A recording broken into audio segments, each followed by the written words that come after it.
A Bruxa de Berkeley é uma lenda inglesa medieval narrada pelo cronista William de Malmesbury no livro De Gestis Regum Anglorum, em português, Os Feitos dos Reis da Inglaterra, escrito por volta de 1125.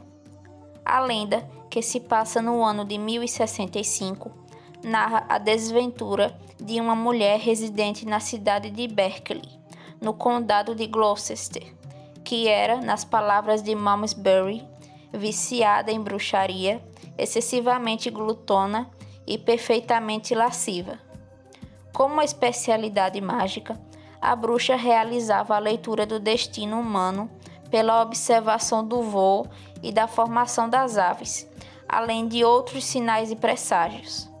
Em troca de uma vida longe da miséria e cheia de riquezas, ela vendeu sua alma ao diabo e se tornou famosa por seus dons de augúrio e querida pela multidão local, por meio das festas e folias que realizava, tendo também colecionado muitas maldades em vida.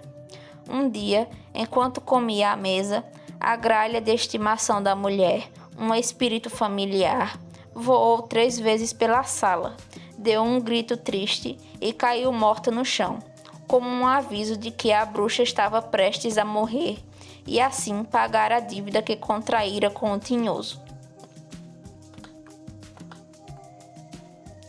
Depois de enterrar o seu amado corvo no cemitério da igreja, a bruxa adoeceu e recebeu a notícia de que havia poucas chances de recuperação.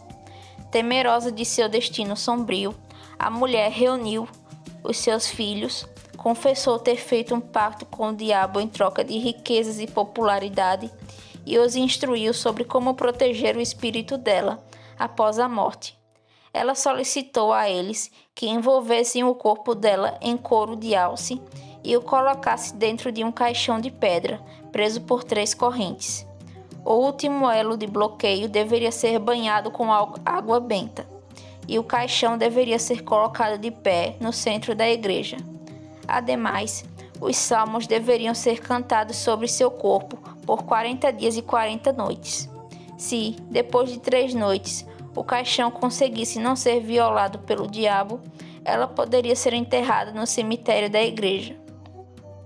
Assim, por 3 noites, a família da mulher vigiou o seu túmulo, porém, durante todas elas, um demônio aparecia e quebrava uma das correntes.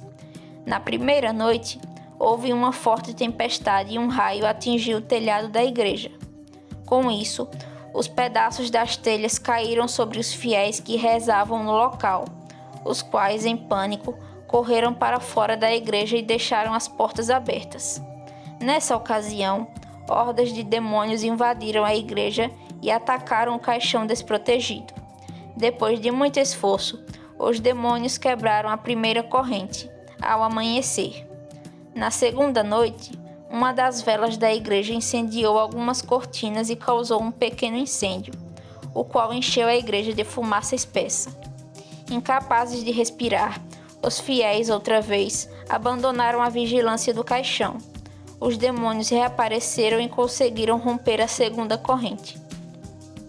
Por fim, na terceira noite, o diabo decidiu comparecer em pessoa à igreja, receoso de perder seu devido prêmio. Após cavalgar ao redor da igreja como um vendaval, montado em um cavalo preto coberto por espinhos, ao som da batida dos cascos e a badalar os alicerces do templo, as portas da igreja se estilhaçaram em suas grandes dobradiças, e as pessoas presentes logo se esconderam. Próximo ao caixão, o diabo arrancou a terceira corrente, com um chute furioso, destruiu o sarcófago de pedra, tomou para si o cadáver vivo da bruxa, sentou-a no cavalo preto, coberto por ganchos de ferro que se projetavam em suas costas e que perfuraram o corpo da mulher, e saiu da igreja, a cavalgar sobre as portas caídas. Dessa forma, o diabo a levou para o inferno, enquanto a bruxa emitia gritos lamentáveis, os quais podiam ser ouvidos a até 4 milhas de distância. A história da bruxa de Berkeley reúne alguns elementos folclóricos. a exemplo do espírito familiar ou demônio familiar, no presente caso, uma gralha, representante do relacionamento entre a bruxa e o diabo. Outro elemento folclórico do conto é a alusão à mítica grande caçada selvagem do folclore europeu, presente no pecador torturado e transportado para o submundo em um cavalo demoníaco, conduzido por um líder misterioso e mortífero, aqui representado pelo diabo, mas que, em diferentes representações, pode ser outra figura bíblica, o deus celta Erne, ou alguma figura histórica e lendária. Segue a lenda da bruxa de Berkeley, em uma versão contada pelo escritor francês Jacques Collin de Plancy. Uma velha inglesa da pequena cidade de Berkeley, no condado de Gloucester, praticou magia e bruxaria secretamente no século XI com grande habilidade. Portanto, ela se vendeu a Satanás por um pacto para receber reconhecimento. Um dia, enquanto jantava, seu corvo empalhado, e que ninguém suspeitava de ter alguma vida, resmungou mais do que o habitual. Ela empalideceu, suspirou profundamente e exclamou: "Hoje aprenderei com grandes desgraças." Assim que ela terminou essas palavras, chegou a notícia de que seu filho mais velho e seus familiares tinham morrido repentinamente. Dizem que o corvo era o demônio que a servia e ao mesmo tempo ela cuidava dele, de acordo com os costumes diplomáticos dos poderes infernais.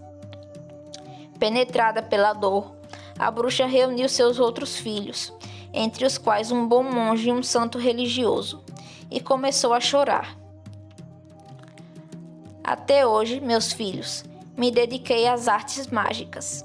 Era temida por todos, mas o passado não está mais no meu poder. Eu só tenho esperança nas suas orações, porque a partir desse momento eu não sou mais minha.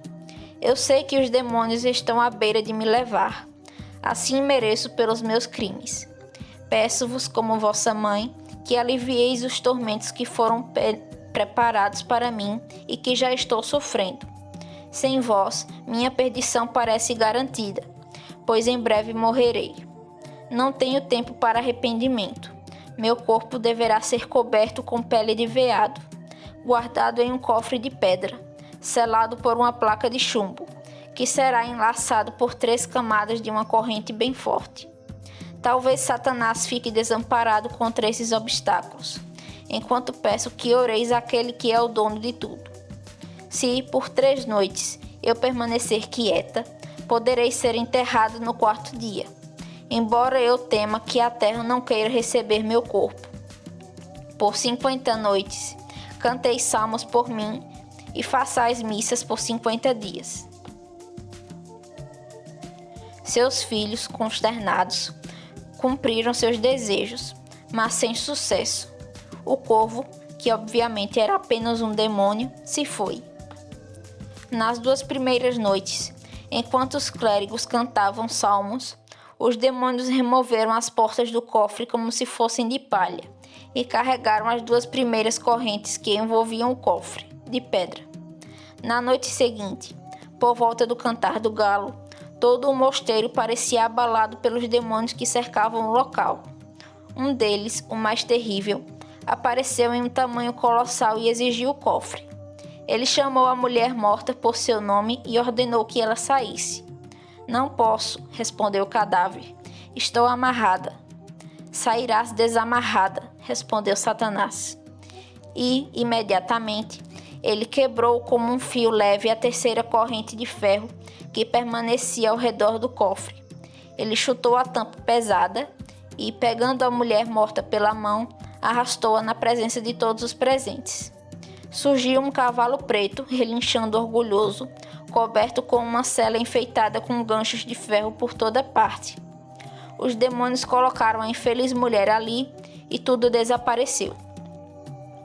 Os últimos gritos da bruxa foram ouvidos à distância, e o público entendeu que não é bom fazer um pacto com o diabo.